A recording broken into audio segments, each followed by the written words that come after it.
like a Hellcat.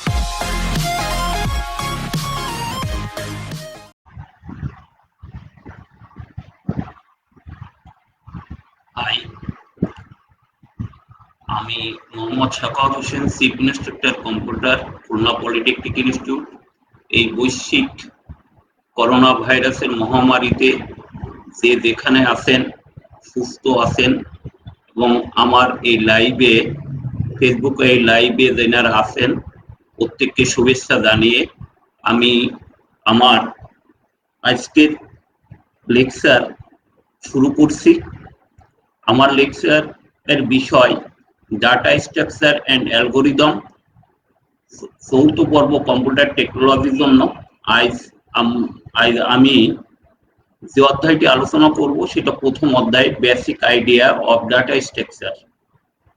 আমরা প্রত্যেকেই জানি যে ডাটা স্ট্রাকচার কম্পিউটার টেকনোলজির একটা ভ্যালুয়েবল সাবজেক্ট এবং এই সম্পর্কে, ডাটা স্ট্রাকচার সম্পর্কে ভালো ধারণা না থাকলে পরবর্তীকালে আমরা কম্পিউটার টেকনোলজির অনেক কিছুই আমরা জানতে পারি না। যাই হোক, আমি এখন ক্লাস শুরু করছি।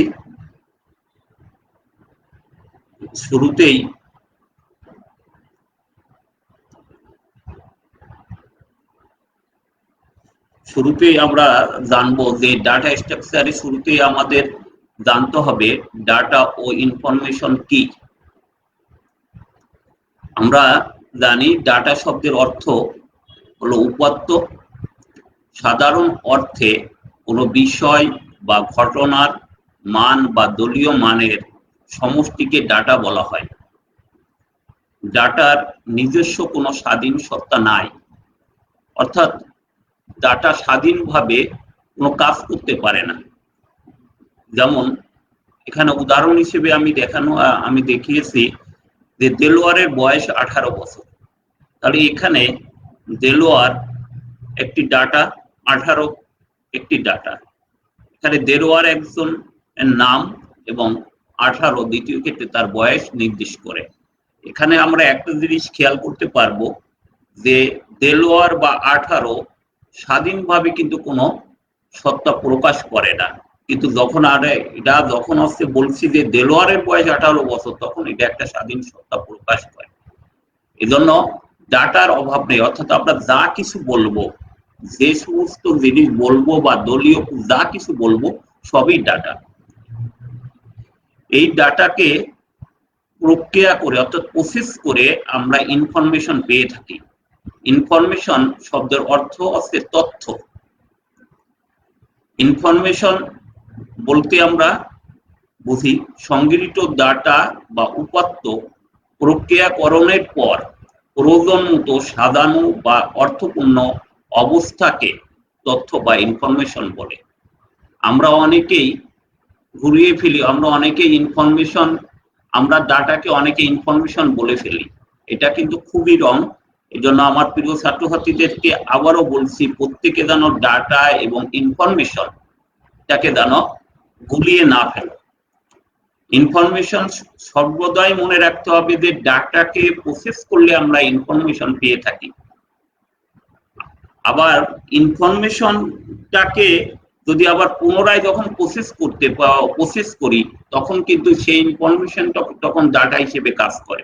সবসময় আমার মনে রাখতে হবে ডাটার প্রক্রিয়ালব্ধ ফলাফলই ইনফরমেশন। যেমন পরীক্ষার ফলাফল, বয়সের গড় ইত্যাদি। অর্থাৎ এক কথায় আমরা বলতে পারি যে প্রসেসকৃত ডাটাটাকেই আমরা ইনফরমেশন বলতে পারি। তবে আমাদের অবশ্যই খেয়াল রাখতে হবে ইনফরমেশন একটা পরীক্ষালব্ধ ফলাফল। আমাদের পরীক্ষায় অনেক সময় ডাটা ও ইনফরমেশন সংজ্ঞা না আকারে পার্থক্য আকারও আসতে পারে। এই জন্য তোমরা এই বিষয়টা অবশ্যই খেয়াল রাখবা। ইনফরমেশনের কিন্তু স্বাধীন অস্তিত্ব আছে, কিন্তু ডাটার কিন্তু স্বাধীন অস্তিত্ব নাই। এই বিষয়টি প্রত্যেকে একটু অবশ্যই খেয়াল করবে। নেক্সট, এখন ডাটা সম্পর্কে জানতে গেলে আমাদের ডাটা টাইপ, অর্থাৎ আমাদের যে ডাটাগুলো আমরা ইউজ করি বা ব্যবহার করি, সেই ডাটাগুলোর প্রকারভেদ বা ডাটা কোন ধরনের সেই জিনিসগুলো আমাদের অবশ্যই জানা লাগবে। সেজন্য আমি এখানে ডাটা টাইপ একটু শখ আকারে তোমাদের সবার উদ্দেশ্যে উপস্থাপন করছি। ডাটা টাইপ সাধারণত আমরা দুই টাইপের ডাটা টাইপ আমরা ব্যবহার করে থাকি, একটা হচ্ছে কনস্ট্যান্ট ডাটা টাইপ আর একটা হচ্ছে variable data type. Constant data type অর্থাৎ যে ডাটা সর্বদা স্থির থাকে, তার মানের পরিবর্তন হয় না, সেটাকে বলে কনস্ট্যান্ট ডাটা টাইপ। আর যে ডাটা টাইপের মান সর্বদা পরিবর্তনশীল তাকে আমরা ভেরিয়েবল ডাটা টাইপ বলি। কনস্ট্যান্ট এবং ভেরিয়েবল এই উভয় প্রকার ডাটা টাইপকে আমরা আবার তিন ভাগে ভাগ করতে পারি। এটা হচ্ছে logical, numeric, character. Variable data টাইপও একইভাবে লজিক্যাল, নিউমেরিক এবং ক্যারেক্টার। লজিক্যাল অর্থ হচ্ছে যুক্তিমূলক। লজিক্যাল ডাটা কোনগুলো, যেমন অ্যান্ড, অর, নট, এরকম কোন কন্ডিশন যখন আমরা আসে যুক্তিমূলক, অর্থাৎ যে দুটো বালকের মধ্যে যদি আমি তুলনা করি যে কোন বালকটির বয়স বেশি, হ্যাঁ বা না বা ট্রু বা ফলস, এরকম কোন যুক্তি বোঝায় সে জিনিসগুলোকে বলি আমরা লজিক্যাল ডাটা। নিউমেরিক্যাল ডাটা অর্থাৎ সংখ্যাবাচক, সংখ্যাবাচক যে ডাটাগুলো যে কোনো সংখ্যা নির্দেশ করে সেগুলোকে বলি নিউমেরিক ডাটা টাইপ। আর ক্যারেক্টার অর্থাৎ যে কোনো আমার কিবোর্ডে প্রতিটা কি যেমন একটা ক্যারেক্টার, এগুলোকে বলে ক্যারেক্টার। এগুলো ডিটেলস হয়তো বিভিন্ন প্রোগ্রামিং ল্যাঙ্গুয়েজে এগুলো প্রত্যেকেই তোমরা হয়তো প্রত্যেকেই শুনেছো। আমি এজন্য এটা খুব বেশি দীর্ঘ আলোচনায় আমি এটা যাব না। নিউমেরিক ডাটা টাইপ অর্থাৎ সংখ্যাবাচক ডাটা টাইপ আবার দুই ধরনের, একটা হচ্ছে ইন্টিজার আর একটা হচ্ছে ফ্লোট। ইন্টিজার অর্থাৎ পূর্ণ সংখ্যা, আর যে পূর্ণ সংখ্যা যেগুলো সেগুলোকে বলি ইন্টিজার, আর দশমিক যুক্ত সংখ্যাগুলোকে আমরা বলি ফ্লোট। এখন আমি যদি লিখি 1 তাহলে সেটা ইন্টিজার, কিন্তু আমি যদি লিখি 1.0 তাহলে সেটা কিন্তু 1 নির্দেশ করলেও কিন্তু সেটা ইন্টিজার হবে না, সেটা অবশ্যই ফ্লোট ডাটা টাইপ হবে। এবার আসি আমাদের মূল বিষয়, যে সাবজেক্টটা আমরা পড়ছিলাম ডাটা স্ট্রাকচার। ডাটা স্ট্রাকচারটা কি জিনিস? ডাটা স্ট্রাকচার আমাদের প্রত্যেকেই, আবার এই জিনিস ছাত্রছাত্রীদের উদ্দেশ্যে বলছি, প্রত্যেকেই যেন এটা অবশ্যই ভালো করে খেয়াল করে। ডাটা সমূহকে আমরা ভিন্ন ভিন্ন কাজের জন্য ভিন্ন ভিন্ন ভাবে প্রক্রিয়াকরণ করে থাকি, করে এই ডাটাগুলোকে আমরা সুসংগঠিতভাবে সাজিয়ে থাকি। যেই সুসংগঠিতভাবে এই ডাটা সমূহ সাজানোকে আমরা বলি ডাটা অর্গানাইজেশন। এই ডাটা অর্গানাইজেশনে ডাটাকে একটা নির্দিষ্ট মডেলে আমরা সাজাই থাকি। এই ডাটা অর্গানাইজেশনের এই ডাটার সাজানোর এই মডেল অর্থাৎ গাণিতিক ও যুক্তিমূলক এই মডেলকে আমরা বলি ডাটা স্ট্রাকচার। আগেই আমি আবার রিপিট করছি, ডাটা সমূহকে আমরা ভিন্ন ভিন্ন কাজের সুবিধার্থে ভিন্ন ভিন্ন ভাবে প্রক্রিয়াকরণ করে থাকি, করে এই ডাটাগুলোকে সাজিয়ে থাকি। এই সাজানোকে আমরা বলি ডাটা অর্গানাইজেশন, এবং ডাটা অর্গানাইজেশনে এই ডাটা সমূহকে আমরা একটা নির্দিষ্ট মডেলে অর্থাৎ গাণিতিক বা যুক্তিমূলক মডেলে সাজিয়ে থাকি। এই সাজানো মডেলগুলোকেই আমরা বলে থাকি ডাটা স্ট্রাকচার। তবে ডাটা স্ট্রাকচারে বিশেষ করে খেয়াল রাখতে হবে, ডাটা মডেল আকারে যখন সাজাবো তখন আমরা দুটি বিষয় অবশ্যই খেয়াল রাখবো। প্রথমটা হবে এই স্ট্রাকচারের আওতাধীন ডাটাকে এমন বৈশিষ্ট্যের অধিকারী হইতে হবে যেখানে আমাদের বাস্তব জীবনের সুস্পষ্ট প্রতিফলন ঘটে, অর্থাৎ বাস্তব জীবনে এই ডাটা সমূহের বাস্তবায়ন হয় সেদিকটা আমাদের খেয়াল রাখতে হবে। আর স্ট্রাকচার যখন সাজাবো তখন আমাদের এমন ভাবে সাজাইতে হবে যেন যে কেউ প্রয়োজন বোধে এই ডাটাগুলোকে তার প্রয়োজন অনুযায়ী ডাটাগুলোকে প্রসেস করতে পারে, যে কেউ। এই দুটো বিষয় আমাদের অবশ্যই খেয়াল রাখতে হবে ডাটা মডেল সাজানোর ক্ষেত্রে। আর ডাটা স্ট্রাকচারের এই ডাটা মডেল সাজানোটাই মূল ভিত্তি।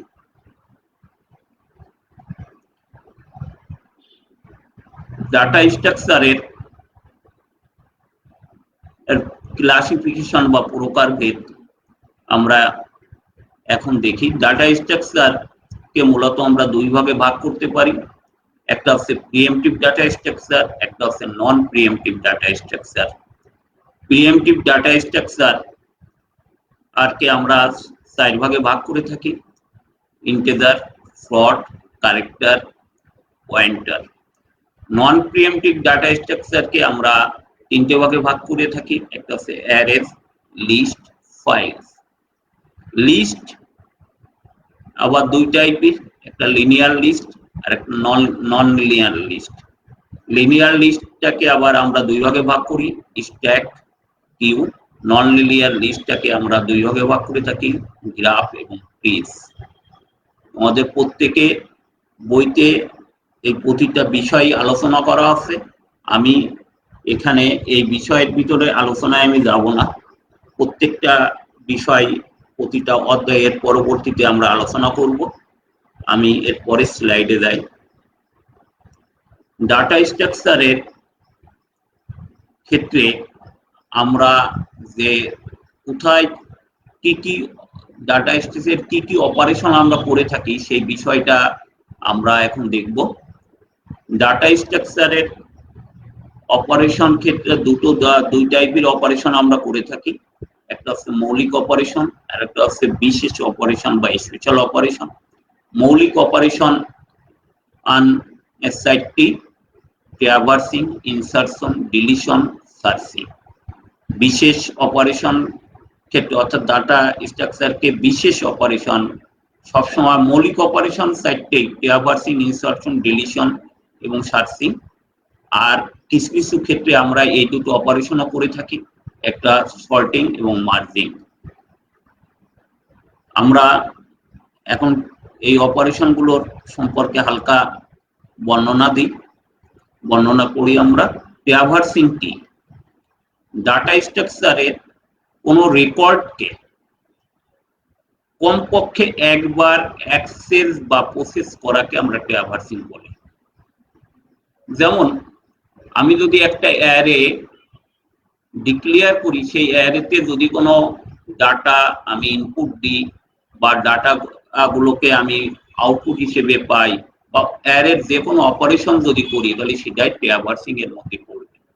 ট্র্যাভার্সিং করার অর্থ একটাই যে আমি ওখানে মিনিমাম একবার অ্যাক্সেস করছি কিনা। সার্চিং কি? সার্চিং ডাটা স্ট্রাকচারে একটি নির্দিষ্ট কি ভ্যালুর মাধ্যমে কোনো রেকর্ডের লোকেশন খুঁজে বের করার উপায়কে বলা হয় সার্চিং। অর্থাৎ আমার একটা নির্দিষ্ট কি ভ্যালু দেব, যেমন কোনো জিনিসটাকে যদি আমরা সার্চ করতে চাই তখন আমরা একটা ভ্যালু দিয়ে থাকি, যেটাকে আমরা বলি কি ভ্যালু। এই ভ্যালুর করসপন্ডিং এ আমরা যে কোনো বিষয়কে আমরা খুঁজে বের করতে পারি যদি ওই ডাটা স্ট্রাকচারে ওই ভ্যালুটা থাকে। সার্চিং জিনিসটাও তাই, যে ডাটা স্ট্রাকচার একটা নির্দিষ্ট ভ্যালুর মাধ্যমে কোনো রেকর্ডের লোকেশন খুঁজে বের করার উপায়কে সার্চিং বলা হয়। ইনসারশন বা ইনসার্টিং, এটা পূর্বে তৈরি করা কোনো ডাটা স্ট্রাকচারের সাথে নতুন কোনো রেকর্ড সংযোজন করার কৌশলকে ইনসারশন বলে। অর্থাৎ আমরা একটা ডাটা স্ট্রাকচার আরে যদি নতুন কোনো আইটেম সংযোগ করতে পারি তখন এই কৌশলটাকে বলা হয় ইনসারশন। ডিলিশন ইনসারশনের উল্টো, অর্থাৎ ডাটা স্ট্রাকচারে বিদ্যমান কোনো রেকর্ডকে মুছে দেওয়া বা বাদ দেওয়ার কৌশলকে আমরা বলে থাকি ডিলিশন। সর্টিং, আমরা ডাটা স্ট্রাকচারে যে ডাটাগুলো বিদ্যমান থাকে তাদেরকে একটা নির্দিষ্ট ক্রম অনুসারে অ্যাসেন্ডিং বা ডিসেন্ডিং যে কোনো অর্ডারে সাজানোকে বলা হয় সর্টিং। মার্জিং, অর্থাৎ দুটি ভিন্ন ফাইল, দুটো আলাদা ডাটা স্ট্রাকচারে থেকে তার রেকর্ডগুলোকে একত্রে সর্টিং অবস্থায় তৃতীয় কোনো ফাইলে বা ফাইলে রাখার কৌশলটাকে আমরা বলি মার্জিং।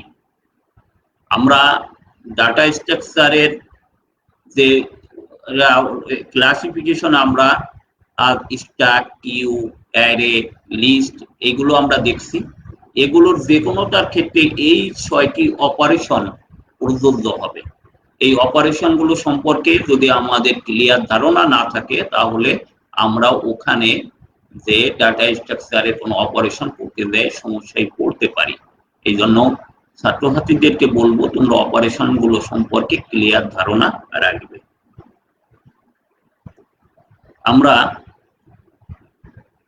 আমরা এখন দেখব অ্যারে ও লিস্ট কি জিনিস। অ্যারে এই জিনিসটা সম্পর্কে ছাত্রছাত্রীরা অনেক আগে থেকেই পরিচিত আমার বিশ্বাস। তারপরও আমি সংক্ষিপ্ত আকারে অ্যারে ও লিস্ট সম্পর্কে বলার চেষ্টা করছি। ডাটার শ্রেণীবদ্ধ সজ্জাকে অ্যারে বলে। একটি সাধারণ ভেরিয়েবলের আওতায় মেমোরিতে পরপর সংরক্ষিত একই টাইপের কতগুলো ভেরিয়েবল বা ডাটা সমষ্টি হচ্ছে অ্যারে।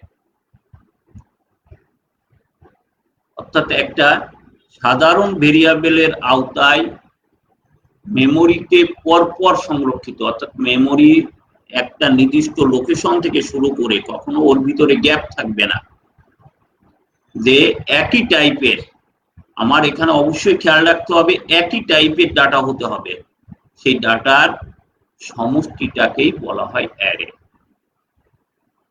অ্যারে সাধারণত দুই টাইপের, অর্থাৎ একমাত্রিক ও বহুমাত্রিক। একমাত্রিক অ্যারেটাকে আমরা বলে থাকি লিনিয়ার অ্যারে।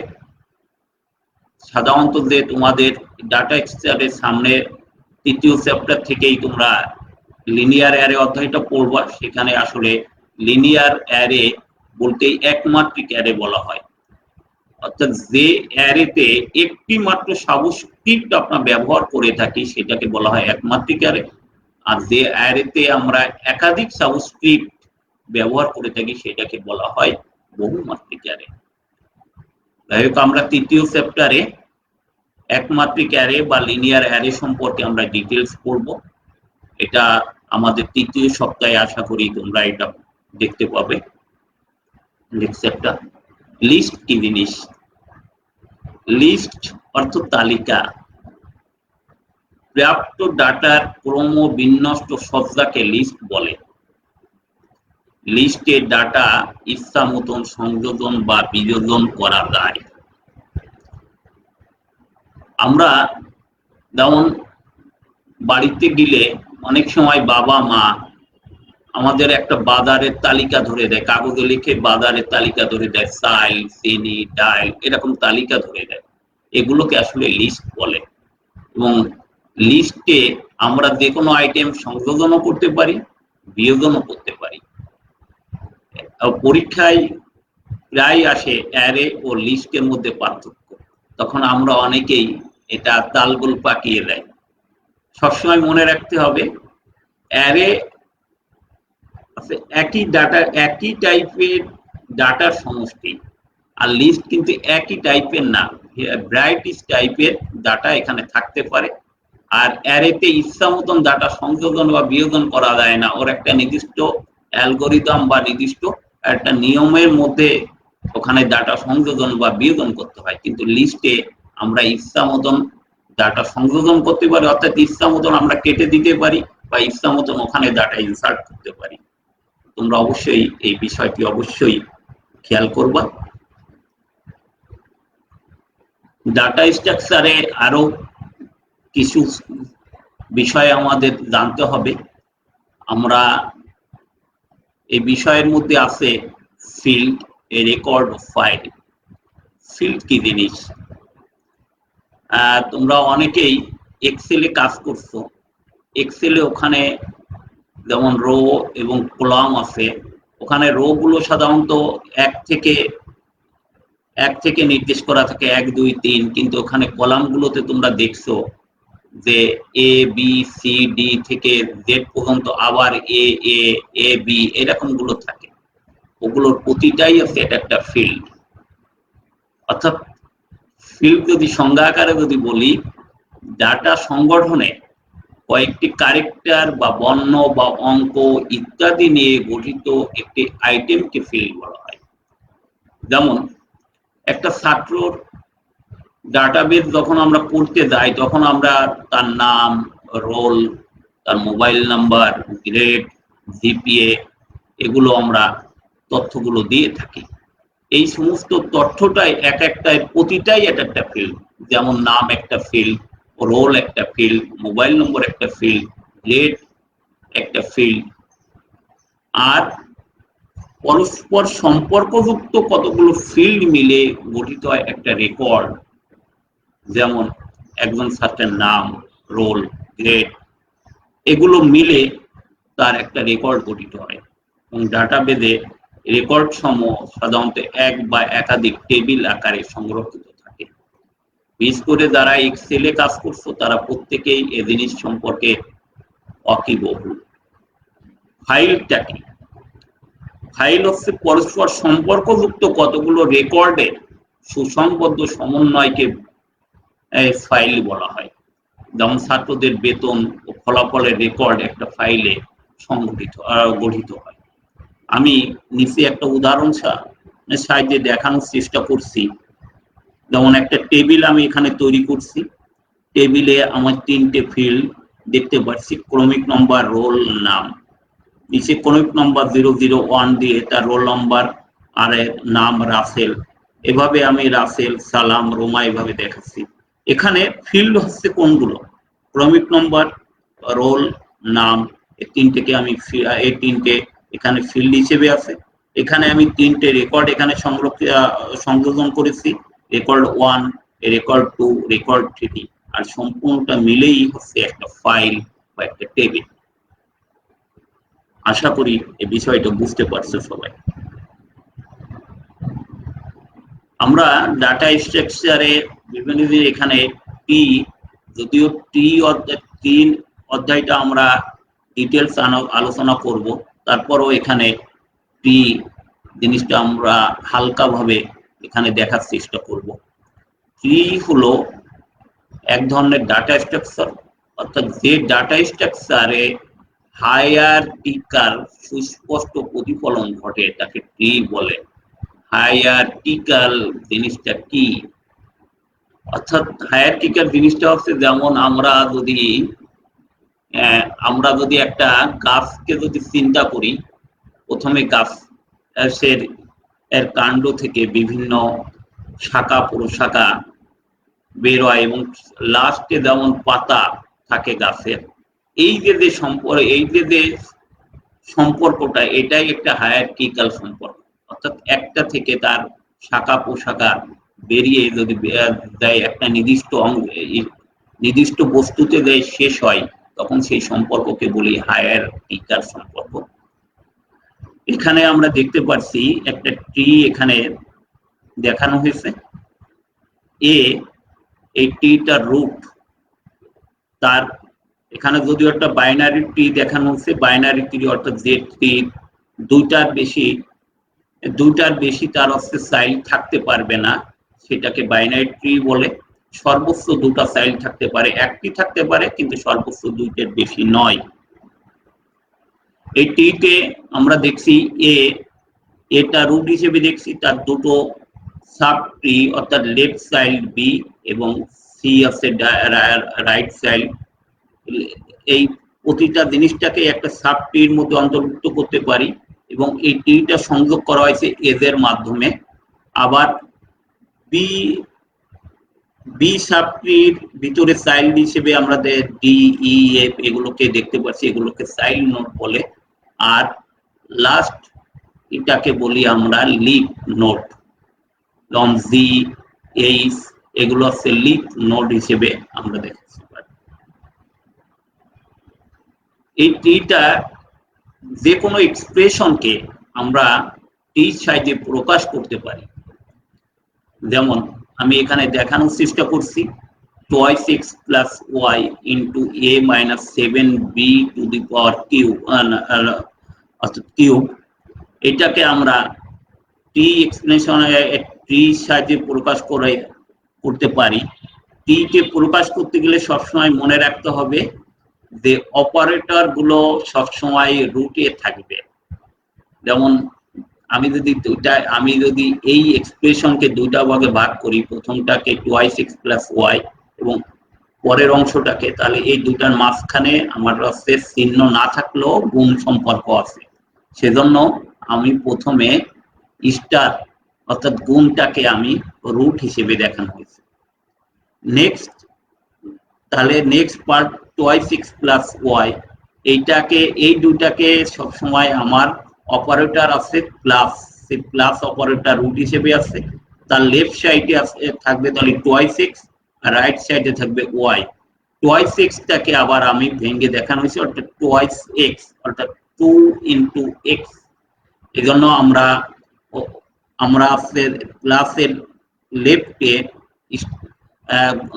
স্টার, তার হচ্ছে লেফটে 2 এবং রাইটে এক্স দিয়ে, একইভাবে এ পাশেও আমি দেখানো রাইট সাইডেও আমরা দেখতে পাচ্ছি প্রথমে পাওয়ার আছে, এই জন্য আমরা পাওয়ার চিহ্ন দিয়ে এই পাশে রাইট সাইডে যেহেতু 3 আছে সে 3 দিছি, আর লেফট সাইডে আবার a মাইনাস 7b, এখানে অপারেটর আছে মাইনাস চিহ্ন, তার লেফটে a রাইটে 7b টাকেও আমরা 7 ইন্টু বি, এই জন্য স্টার চিহ্ন দিয়ে আমি অর্থাৎ গুণ চিহ্ন দিয়ে 7 লেফটে এবং রাইটে বি। এভাবে আমরা যে কোনো এক্সপ্রেশনকে টি আকারে প্রকাশ করতে পারি। তোমাদের উদ্দেশ্য বলি, পরীক্ষায় থাকতে পারে যে কোনো একটা এক্সপ্রেশনকে টি আকারে প্রকাশ করার জন্য তোমরা প্রত্যেকে বইতে বিভিন্ন এক্সাম্পল আছে, সেই এক্সাম্পল গুলো এভাবে দিয়ে প্র্যাকটিস করবে, আশা করি সমস্যা হবে না। আমি আজকের লেকচার তার টপিক এখানে শেষ করছি।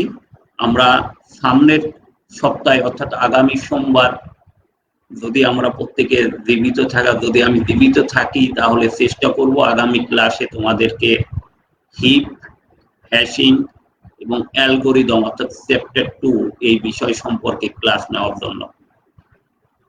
ছাত্রছাত্রীদের ভিতর থেকে যদি কোনো প্রশ্ন থাকে তাহলে প্রত্যেকে করতে পারো।